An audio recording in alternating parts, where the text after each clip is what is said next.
Buenos días, buenas tardes o buenas noches, dependiendo del momento en el que estén. El día de hoy les vamos a presentar la hipercolesterolemia familiar, uno de los defectos congénitos más comunes a nivel mundial y nacional, perteneciendo al grupo de las dislipidemias aquí en México. El día de hoy se los presentará su servidor, Julián Vega Altamirano, a nombre de la materia de genética clínica impartida por el doctor Adrián Canizales Román en la Universidad Autónoma de Sinaloa, Facultad de Medicina. Ahora, antes de comenzar con la explicación de la etiología y la epidemiología de este padecimiento, quisiera más o menos definirlo como un exceso de lipoproteínas de baja densidad, es decir, un exceso de básicamente colesterol malo en el torrente sanguíneo, ocasionado por el defecto en la producción de ciertas proteínas debido a las mutaciones en genes que se pueden encontrar en tres cromosomas distintos. Ok. Entonces, pasando a la etiología, tenemos que, como les había comentado, es un defecto genético con una herencia mendeliana de mecanismo autosómico dominante. Es decir, que solamente van a necesitar un alelo mutado de parte de su papá o de su mamá para que se produzca manifestaciones clínicas de esta enfermedad. Claro que dependerá de cuántos alelos mutados tengan para definir un poco de qué tipo de manifestaciones clínicas o qué tan graves se van a presentar. Pero bueno, las mutaciones que vamos a encontrar en esta enfermedad genética pueden ser del LDLR, es decir, receptor de lipoproteína de baja densidad, la ApoB100 o apoproteína B100, la proteína convertasa subtilicina quexina tipo 9 o la proteína adaptadora del receptor de lipoproteína baja densidad de tipo 1. Y pues bueno, estas son básicamente las 4 mutaciones que se pueden producir. Vamos a comenzar hablando un poco de la mutación del LDLR. Esta mutación consiste en un mal plegamiento o una mala producción de lo que es el receptor de lipoproteínas de baja densidad. Como veremos más adelante, estas proteínas se encargan de llevar lo que es el colesterol hacia el tejido periférico. Esto suele otorgar el nombre de colesterol malo porque es el colesterol que suele estar relacionado a la aterogénesis, a las arterias tapadas básicamente. Entonces, este gen del cromosoma 19 en teoría tendría que enviar la información necesaria para que se producieran los receptores de la lipoproteína de baja densidad. Sin embargo, hay más de 1700 mutaciones posibles que puede sufrir este gen, eh, que pueden llevar a que no funcione o que funcione de una forma disminuida, por así decirlo. Este es el tipo de mutación más común dentro de la hipercolesterolemia familiar, llevándose alrededor del 95% de los casos. Ahora vamos a ir al cromosoma 2 en el locus de la apoproteína B100. Este representa el 5 al 10% de los casos y pues no se sabe el número exacto de mutaciones que existen. Sin embargo, pues como vemos, la mutación del gen LDLR es muchísimo más común que cualquiera, pero esta también puede llegarse a ver. Esta básicamente consiste en que el receptor está bien, pero la lipoproteína no se puede unir porque la apoproteína B100 es parte de este complejo de lípidos y proteínas. Ahora, en el cromosoma 1 vamos a encontrar las dos mutaciones más raras, que son la mutación de la proteína convertasa de subtilicina quexina tipo 9 y la mutación de la proteína adaptadora del receptor de lipoproteína de baja densidad de tipo 1, que ambos representan menos del 1% de los casos. Ahora pasando a los dos tipos de hipercolesterolemia familiar. Como les había comentado, al ser de autosómica dominante, solo necesitas un alelo para que se produzcan las manifestaciones clínicas de este defecto genético. A esto le vamos a llamar mutación o hipercolesterolemia familiar heterocigota, que es muchísimo más común que la hipercolesterolemia familiar homocigota, presentando 1 en 500 casos. Sin embargo, algunas personas que han hecho estudios con millones de personas a nivel mundial suelen proponer números mucho más elevados, que es 1 en 300, 1 en 400, cosas del estilo.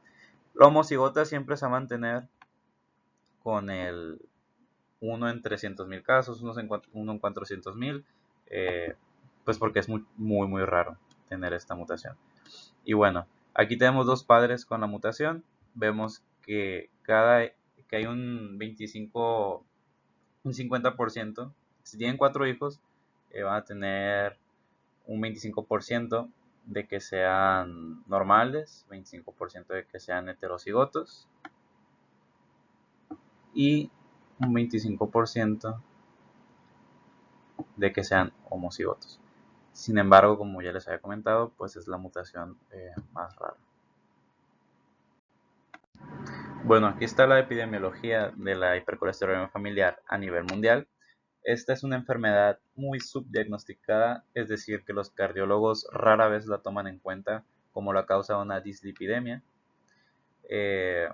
Sin embargo, como podemos ver, hay algunos estudios recientes que han tratado de poner números en la cantidad de población que tiene esta enfermedad. Sin embargo, de 178 países a nivel mundial, solo 19 pudieron dar números significativos. Y esto, como recomendación en cualquier caso de epidemiología, jamás representa una falta de la enfermedad, sino una falta de diagnósticos. Es decir, que hace falta que los doctores tomen en cuenta la probabilidad de que un paciente presente hipercolesterolemia familiar. Ahora tenemos que su CIE-10 es E78.01, hipercolesterolemia familiar heterocigótica, pero el de la hipercolesterolemia pura es E78.00.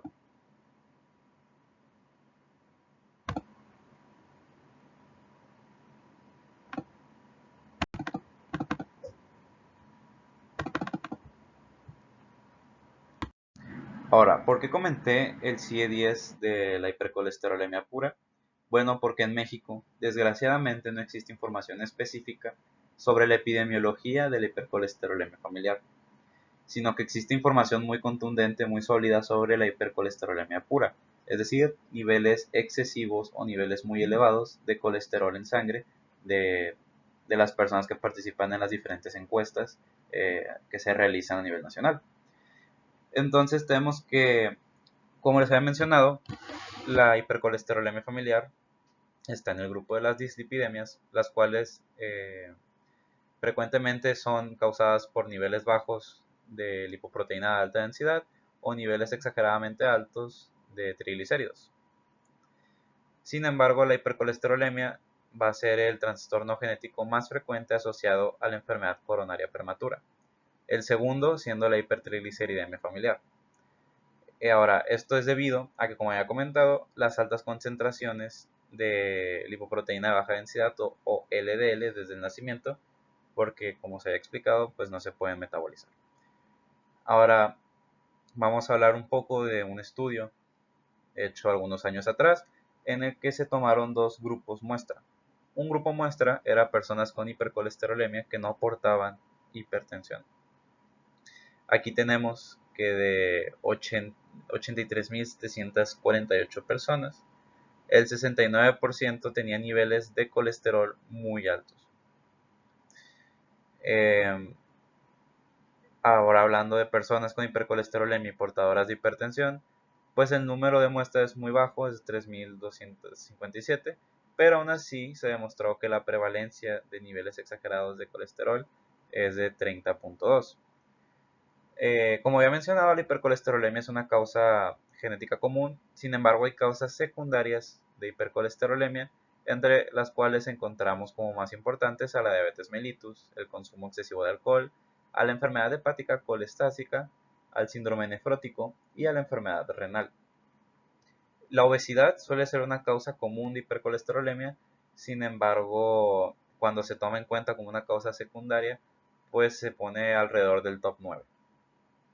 Ahora vamos a hablar un poco de lo que son los datos de la Encuesta Nacional de Salud y Nutrición del 2018-2019, que nos señalan que el 51.5% de la población adulta, que se considera arriba de 20 años, refirió haberse realizado alguna vez una medición de colesterol en sangre.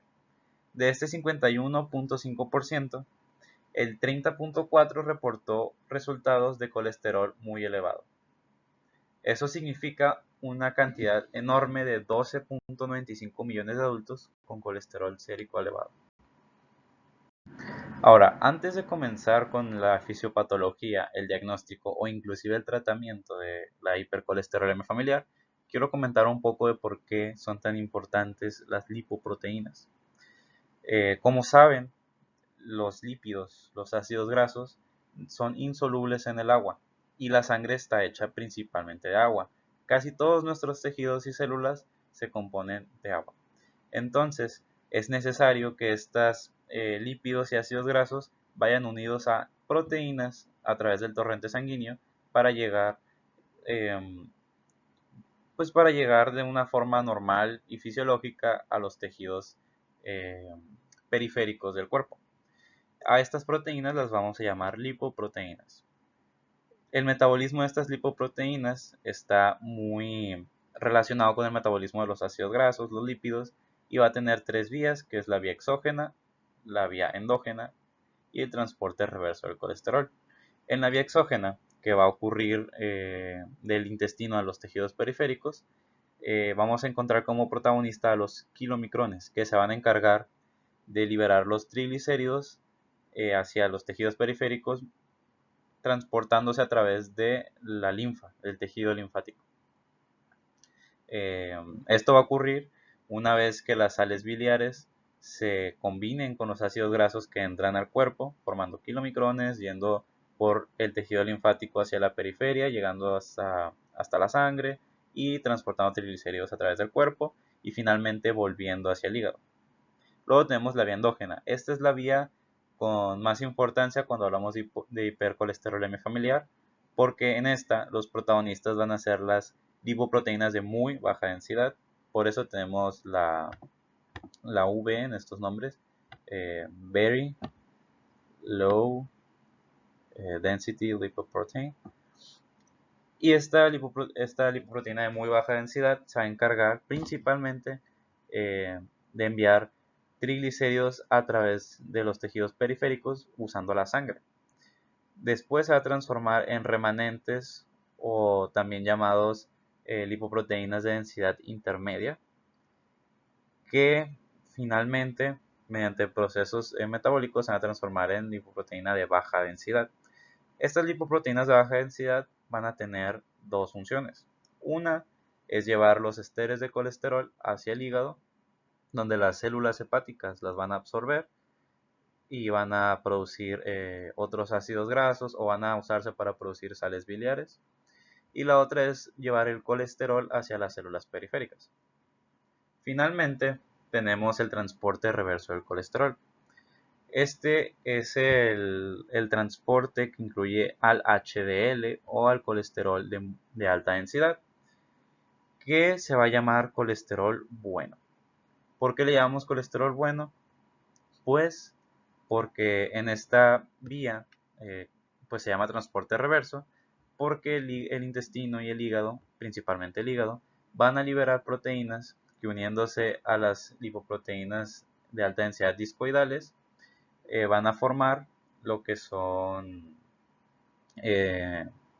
lipoproteínas de alta densidad maduras o HDL3 generalmente, y estas van a encargarse principalmente de recoger los ácidos grasos excedentes de las células, es decir, si hay mucha grasa en la célula y esta libera ácidos grasos, las HDL se van a encargar de recogerlos y llevarlos nuevamente al hígado, donde van a transformarse igualmente en sales biliares. Esto es todo un ciclo.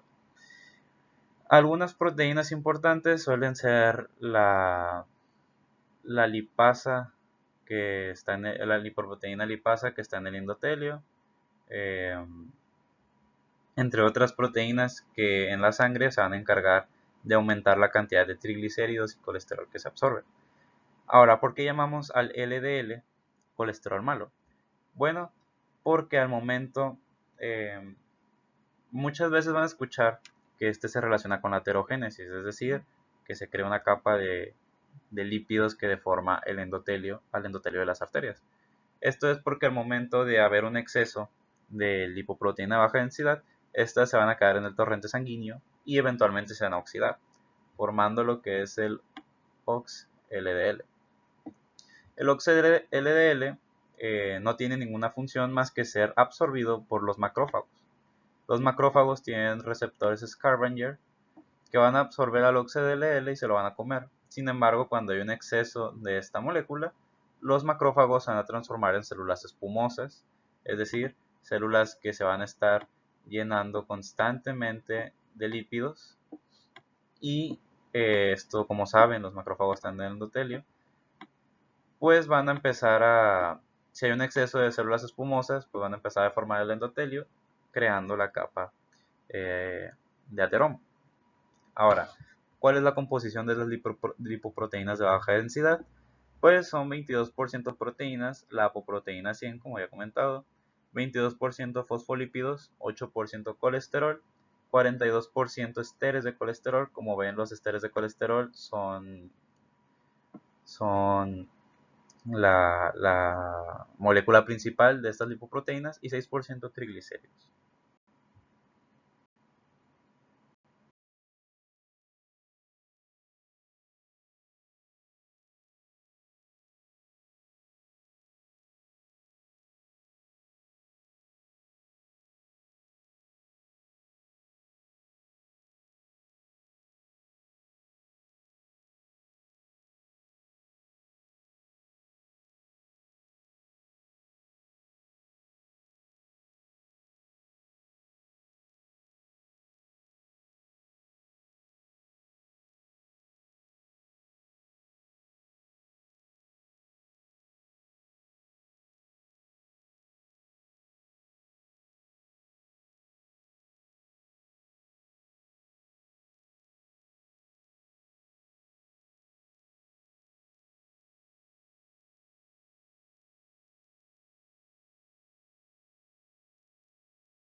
Ahora, para finalizar esta presentación, voy a comentar que esta enfermedad, la hipercolesterolemia familiar, pues suele sufrir de subdiagnósticos o de que no se tome en cuenta para algunos pacientes, y además de que el tratamiento con el tratamiento para este padecimiento genético, pues generalmente requiere de mucho control farmacológico. Como les había comentado, pues las estatinas se usan para interrumpir el proceso de síntesis de lípidos, mientras que el ezetimibe se utiliza para interrumpir la digestión de lípidos, es decir, interrumpir que los lípidos entren a los enterocitos. Y todo eso está bien. Sin embargo, se ha propuesto utilizar la ingeniería genética, ya sea por transferencia de genes o por la edición de genes, para resolver este problema. Tenemos tres propuestas hipotéticas que se han hecho, empezando con el gen NPC1L1, el cual se encarga de introducir el colesterol hacia los enterocitos. Se ha demostrado en algunos ratones que tienen edición genética en estos genes que pueden vivir sin sufrir de hipercolesterolemia incluso cuando son sometidos a dietas muy altas en grasa, haciéndolo un potencial objetivo para cualquier tipo de terapia genética. Luego tenemos el gen ANGPTL3, el cual sí se ha presentado casos de personas humanas que sufren de mutaciones de este gen y además de vivir con